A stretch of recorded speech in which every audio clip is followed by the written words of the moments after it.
Hello everyone, गासैखौबो आंनि चेनेलाव बरायनानै लाबाय खुलुमबाय। गोबाङा सोंथि सोङोमोन सिगांथ' लाइभ भिडिअआ आं बेलेग टुगेदारावसो मार्च खालामनानै बानायोमोन नालाय दिनै गोबांनि सोंथिखौ लानानै दिनैसो एसे टाइम मोनबाय मोनसे जायगायाव बेरायनानै फैबावबाय आरो गाबोन समफोरनो खारनाय बेयाव बिनि डिउटि आंहाबो आंनि डिउटि बेना गभर्नमेन्टनि डिउटि आंहा आंनि पार्सनेल डिउटि तो गोबां सोंलु दंमोन नैबेनावनो सोंनांगौ बांसिन बोरै लोगो मोनलायनाय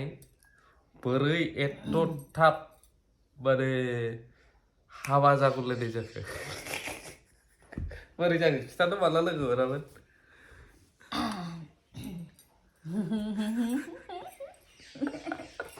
खिथानोब्रा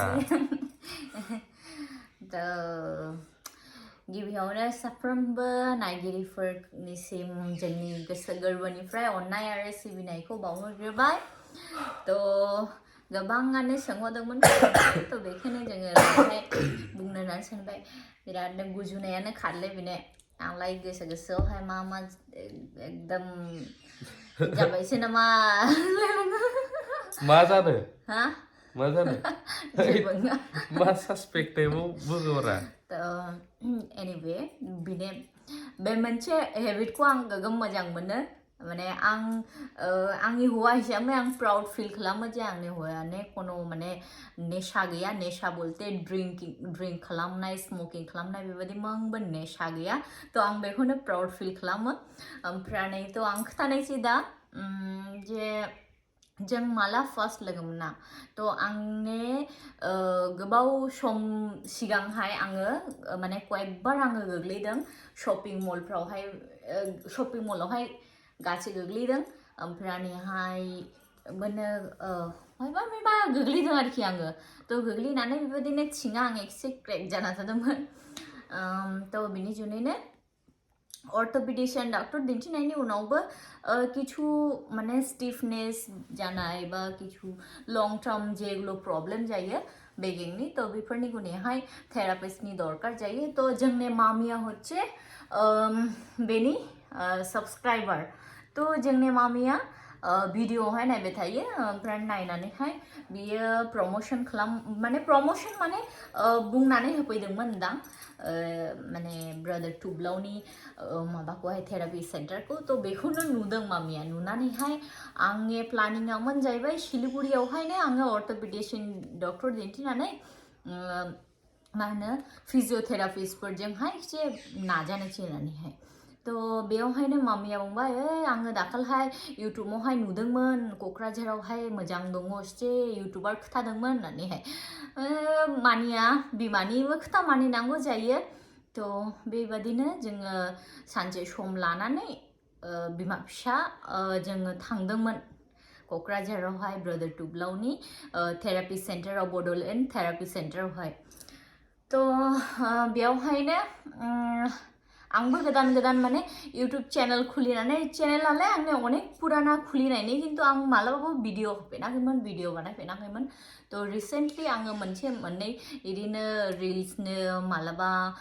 इदिनो मेडिकेल हेल्थ टिप्स इदि गुबुन भाषानि इदि बुंबाय थादोंमोन तो बेयावहाय थांनानै आङोबो जास्ट इदिनो माने ब्लग बादि बानायलांदोंमोन ना तो बानायलांनायावहायनो तो ब्रादार टुब्लावजों बेनो जगाजग जादों आरो जगाजग जानानै मा खबर होखो आंलाय बेफोरखौहाय अत मिथिया तो ओमफ्राय कय तारिखमोनलाय बेयो जों फार्स्ट मिट माने सेकेन्ड डे जेब्ला आं सेकेन्ड डे मासाजनि गुने थांदोंमोन ओइदिनखालि माने ब्रादार टुब्लावा बिसिना इन्टारेस्टिं थार रायलायनाया इदि जाहरबाय टुब्लावा ओमफ्राय हाबाबाथाय इन्टारभिउ लानो मोजां जागोन होननानै थांबाय नेक्स्ट डे ओमफ्राय लोगो मोनबाय नेक्स्ट डे आंना एक्चुअलि खामानिया माबासोमोन जोंहा आदा बिक्रममोन बिथांमोननि कर्टआव हाजिर जानायनि डेट ओमफ्राय थांबाय आखु दाखु बिसोरखौ गारबोनानै कर्टआवहाय लोगो हमफैबाय आं भिडिअबो लाबाय आंथ' खोनाफेरामोन नालाय नार्जारिखौ नार्जिनारि मसाहारिखौ मसाहारि माबा माबि बिसिना रायलायनायखौबो इन्टारेस्ट मोनबाय भिडिअ बानायबाय अब्ला नोंना साबसक्राइबारा बेसेबांमोन subscriber बेसेबां आं 284 मोनदां 284 इदिनो something मोनदां बे आरोना ओमफ्राय भिडिअ बानायबाय बेबो बानायबाय आदा सिलाय बिबाजो आदाया बेंगलनि थाखाय माबाफोर बुंनो सानदों नामा आंबो बेचारा माने आं ससियेल मिडियायावहाय बादा फैखायाना इदिनोबो आङो स्ट्रेन्जार ना गोदान बियो एक्चुअली माने गोबांनो सेंग्रा सिख्लाफ्रा दिनै गाबोन गोरलै बयसनिफ्रायनो ससियेल मिडियायावहाय एक्टिभ थायो थ' जों बेबायदि नङामोन थ' स्कुल लाइफआवहायलाय जों माब्लाबाबो मबाइलानो इउज खालामनो मोनफेराखै बहुद स्ट्रिक्टमोन जोंने मम्मी बाबाया थ' कलेजाव माने आं जेब्ला बायरावहाय आं फरायनो थांदों नार्सिं फरायनो थांदोंमोन आङो बे समावसो फार्स्ट आं मबाइलखौहाय इउज खालामनो मोनदों थ' होनब्लाबो जोङो ओरैबायदि फरायनायनि माबा रेस्ट्रिक्सनावहाय जों थायोमोन स्कुलनि रुल्स एन्ड रेगुलेसन कलेजनि रुल्स एन्ड रेगुलेसननि सिङावहाय जों थायोमोन जे जों मबाइल फनखौहाय जों लिमिटेड इउज खालामनो मोनोमोन मा होनो फुङावहाय कलेज थांनायनि सिगांबानो जस्ट कय घन्टानि उनावहाय थ' बिनि गेजेरावबो आरोबाव जोंने फ्रेश जानांगौ ओमफ्राय ब्रेकफास्ट जानांगौ बिदि हाखु दाखु ना थ' हरावहाय जोङो 11टा हरनि परसो जोङो फनखौ मोनोमोन मबाइल फनखौ थ' बेफोरबायदि रेस्ट्रिक्सननि उनाव जों मालाबाबो माने ससियेल मिडियायावहाय एसेबां आङो माने एक्टिभ नङामोन ओमफ्रायहाय बेनिफ्राय माने just stranger type मोनो ना माने हठात करे ओमफ्राय बियो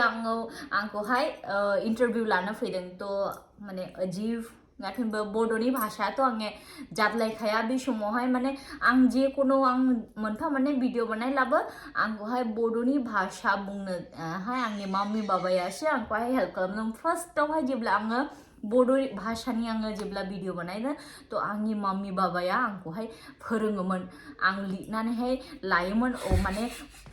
मिनिंखौहाय आं बांलानि बुङो थ' बे बांलानि बा इंलिशनि बुङासै आंनि मम्मी बाबाया बिदिखौ बिदि बुङो बिदिखौ माने नों बांला मिडियाम फरायनाय बांला मिडियाम फरायदों थ' कलेजावनिफ्राय थांनानैहाय इंलिश बिसोरो बुङो लावला गोदै ओमफ्राय डाइरेक्ट मिथिनो लुबैयो दा बा 23 आगस्ट जों फार्स्ट लोगो मोननाया 23 आगस्टआवहाय गारनानै फैलायदां आदा बिक्रममोनखौ बेजों इन्टारभिउ भिडिअ लानो बेंगलनि बाथाय रायलायो मोजां मोनो माने गैया बे समाव ओमफ्राय बे आदानि नाम्बारखौ मोनगोन नामा होननानै लानानै थांदों गोसोआव दंना गैलाथाय खिथाबायावबो हरबाय ओमफ्राय न' कन्टेक्ट बिनि नाम्बाराथ' आंनाव गैखाया थुब्लावनाव दं अब्लाबो आं लायाखै थुब्लावनिफ्राय आदा थुब्लावनिफ्राय ब्रादार थुब्लावनिफ्राय लायाखैमोन नोङो नाम्बारखौहाय थ' आंनियावहाय नाम्बार दंमोन होनब्लाबो बेबो कन्टेक्ट खालामाखै ओमफ्राय जेब्ला बेना 1K साबसक्राइबार जायो 1000 साबसक्राइबार कमप्लिट जायो बिनि उनावहाय उइस हरबाय आरो थेंक इउ सै आदा साबसक्राइबार एसे जानायनि थेंक इउ होननानैहाय बुंहरदों आरोखि जास्ट बेबो मांबो गैया जास्ट थेंक इउ होननानैहाय बुंहरदों फर योर सापर्ट होननानैहाय बिनि उनावसो मालाबा मेसेज हरो जेबो दै ओमफ्राय बेबो भिडिअनि बागै बोरै बेसेबां भिउ थागोन होनना ओमफ्राय बिनि उनावहाय बुंबाय बेयो जोंनि बेंगलावबो बेरायफैनो हागोन मालाबा ओमफ्राय सेप्तेम्बर आं डेट लानानै फैदों मोनसे सेप्तेम्बर 14आव फैदों आं बेंगल फार्स्ट टाइम बेंगल बेयो आं फैनाया अबेसिम फैयामोन आं आलिपुरदुवार स्टेसन निउ आलिपुरदुवार स्टेशनसिम फैदोंमोन बियो ओमफ्राय बे लायबाय स्कुटि जाहाजों मालासो फैदों आं गोमो थाब बुंनानै थुगेनसै नोङाबा नोङा होनखा बियो ओमफ्रायहाय आं 14आव फैबाय 14आव फैनानै बेंगलाव आं मेनलि सोंग्रोदों बेनाव फेमास बुस्थुआ मा बेंगलाव थ' बेंगलाव जोंहा सासे मस्ट फेमास आरो गाहाय दङ सासे सार मानगोनां रमेश सुब्बा जाय बाथौनियावबो बिराद बिथाङा वर्शिप बा खुलुमनाय आरो सिबिनायनि बागै मोजाङै फोरमायनो हायो बर'फ्रा बोरै फैदोंमोन बेनि बागैबो गोबां नलेज दङ बेनाव लानानै थांबाय नोङो नेक्स्ट डे 15आवहाय थांबाय भिडिअ बानायबाय जोबोर मोजां मोनबाय बिनि उनावहाय बुंबाय सिलिगुरियाव मोनसे चार्च अपेनिं दंमोन बेयाव थांनो नामा आंहाथ' बेरायनोल' फ्रि टाइम दङ ओमफ्राय बावहाय थांबावबाय जोङो ओमफ्राय क'क्राझारनि मानसिफोरबो लोगो मोनहैबाय आं बड'लेण्ड गेस्ट हाउस बेखौबो एक्सप्लर खालामहैनो मोनबाय ओमफ्राय गेंटक मार्केटखौबो बेरायहैबाय हंकं मार्केट बेरायबाय माबाय चार्च अफ इन्डियायाव थांबाय बिनि उनाव फैफिननानै थांबाय अब्लाबो पुनसिलिं थांबावदोंब्रा पुनसिलिं बेरायहैदों जोङो होमबाबो बिदि जेबो न' लाभ साब